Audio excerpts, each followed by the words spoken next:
What's up, guys? Mickle here, and one of the biggest questions I have been being asked over the last couple days is how was FTX allowed to get so big before they failed?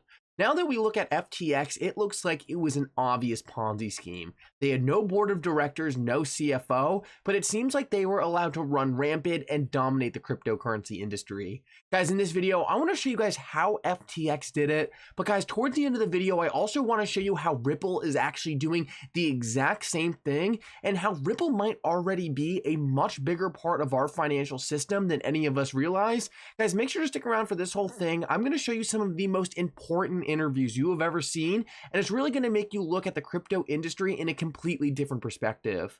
If you guys are new to this channel or come here all the time, make sure to hit the like and subscribe button down below. It really goes such a long way in helping this channel grow, and guys, it really does mean so much to this channel. If you guys ever need a good place to buy some XRP, make sure to check out the link for Uphold down in the description below. Uphold is by far my favorite exchange and a great place to buy and sell XRP.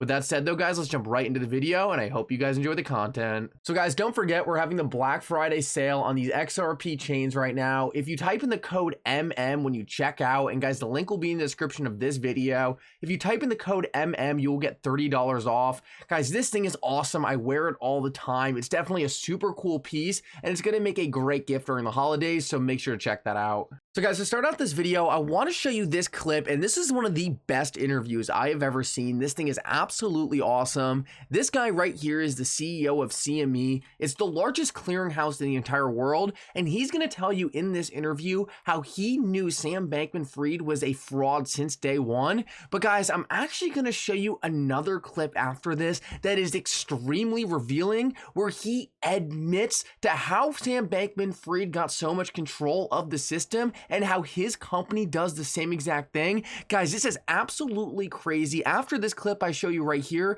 you are going to see this guy make an insane slip up. This happened just the other day, but let's start right here because this interview really was fantastic, and it's going to give you guys a much better understanding of how connected these top guys in our financial system really are. Listen up to this.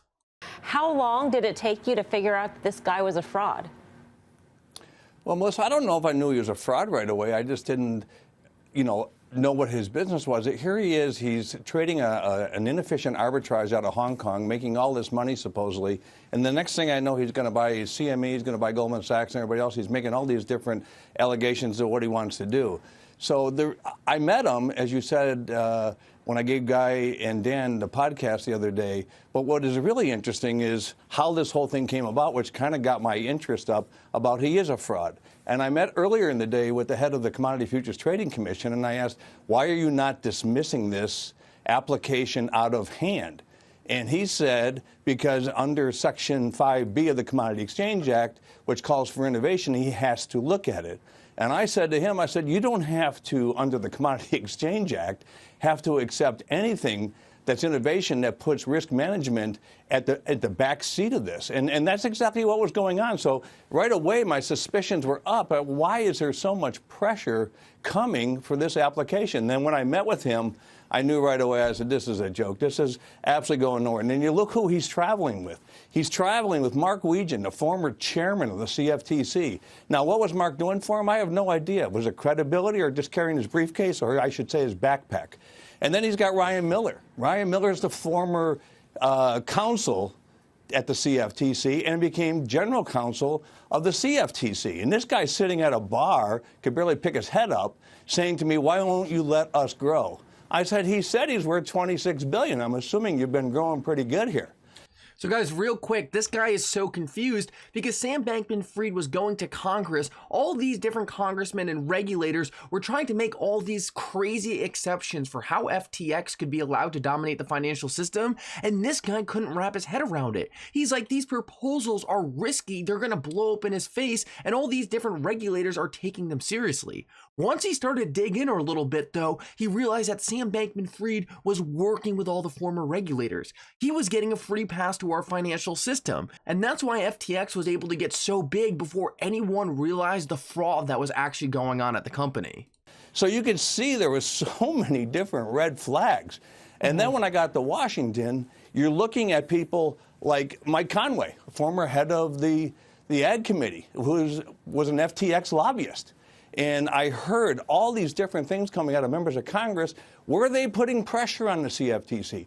I don't know, but I'll tell you what, there's a hearing come December 1st, and I hope someone has the courage to ask, was anybody putting pressure on the CFTC to move forward with an application that could have put everything at risk? And Melissa, let me say one more thing, which I think is really important. I told my team this had nothing to do with crypto. What he wanted to do was he wanted to list all asset classes, mine, the intercontinental exchanges, and everybody else's, under his model, which would have been, as I said, a biblical disaster. Is it your allegation, Terry, that, for lack of a better term, that he had lawmakers in his pocket? I mean, looking back on it, he was a major donor in the midterms. No, you're not saying that, because, to put pressure on the CFTC is coming from someplace. They refuse to ever say fraud on this show. He described fraud. Now he's not saying it because his lawyers told him not to, but he is totally implying there was fraud and he bought the regulators. $40 million, second largest donor. I want to know where the money came from, and that's what you should be asking. Is that customers' money or was it his? Is the $16 million house that his parents are living in, is that customer money or did he make that? Where's all this money coming from? All the people, the 10 people living in a $40 million condo. Whose money is that? Whose money were they spending?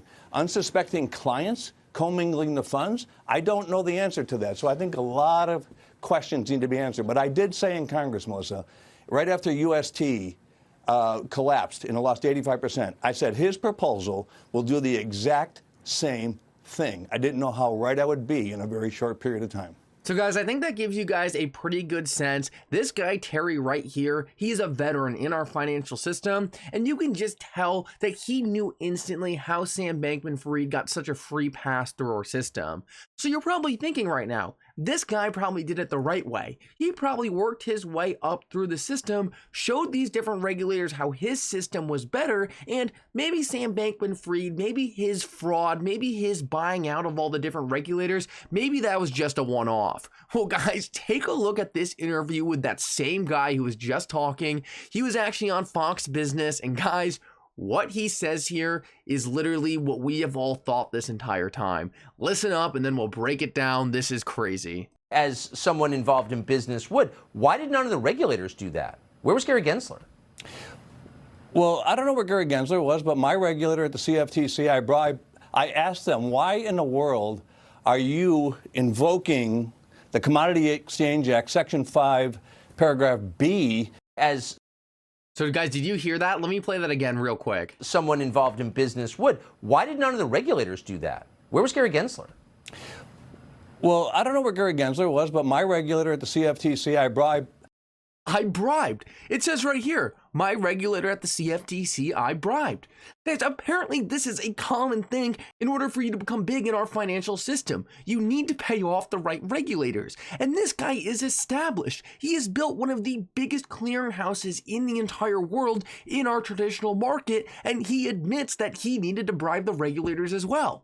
Apparently, this is just a common thing in our financial system, and this is absolutely wild. This was a total slip up, and if you look at his face when he says this, he totally knows he messed up. He is sitting there like, shoot, I did not mean to say that. Now, what does this have to do with Ripple? Because I do not think Ripple has been bribing different regulators in our government. I don't think they would be in this lawsuit if they were bribing different members of the SEC. But guys, Ripple has been doing something very interesting. They have been bringing past members of our government to Ripple like crazy. They have Rosie Rios of the Treasury. They have many different people from some of the largest banks in the entire world, and even past members of the Federal Reserve. So guys, knowing that now and knowing what it takes to become huge in our financial system, it seems like Ripple might already be on the right path to becoming a behemoth. Well, let me play you this clip right here because I think this is one of the best videos of illustrating how involved Ripple really is. And guys, once you watch this and now that you know what it takes to be big in our financial system, you guys are going to understand that Ripple's already done all the hard work. Listen up to this. This is one of my favorite XRP videos ever. Why do I hold XRP? Because Ripple's the chosen one to lead the new global digital payment system, and they use XRP. In 2013, the Federal Reserve began looking for faster payments options. 2 years later, an action plan was born and a federal payments task force was created. It included one company focused on crypto. Ripple. In 2014, the World Bank and Better Than Cash Alliance, which includes the Bill and Melinda Gates Foundation, Clinton Global Initiative, and the governments of 32 countries, put out a report called The Opportunities of Digitizing Payments. 1 year later, the Better Than Cash Alliance featured one crypto company on their website, Ripple. Today, Better Than Cash Alliance and all other UN initiatives are focused on a single agenda, the Sustainable Development Goals for 2030. You can see the SDGs logo on Bill Gates' lapel, world-leading companies, the Better Than Cash Alliance website, and on the UN's official exchange, Exchange. What crypto is Exchange officially utilizing for their carbon credit solution? XRP. The world will move to a new international standard for exchanging electronic messages between financial institutions by 2025 called ISO 20022.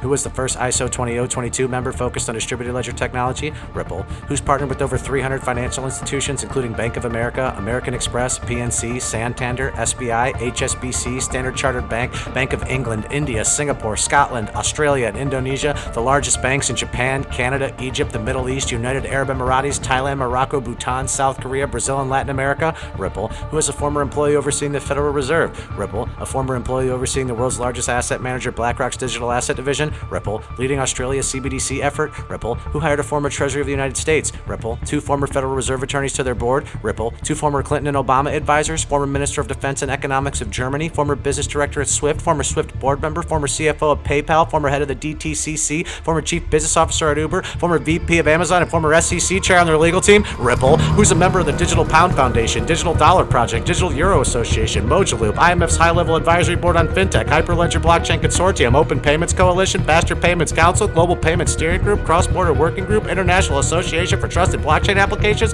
Crypto Climate Accord, University Blockchain Initiative, World Wide Web Consortium, and a featured partner of the World Economic Forum with 3 members of their team directly listed on the WF website? Ripple. Now, does Ripple and XRP sound like they're going to disappear, or do they sound like they're part of a much bigger plan? You decide.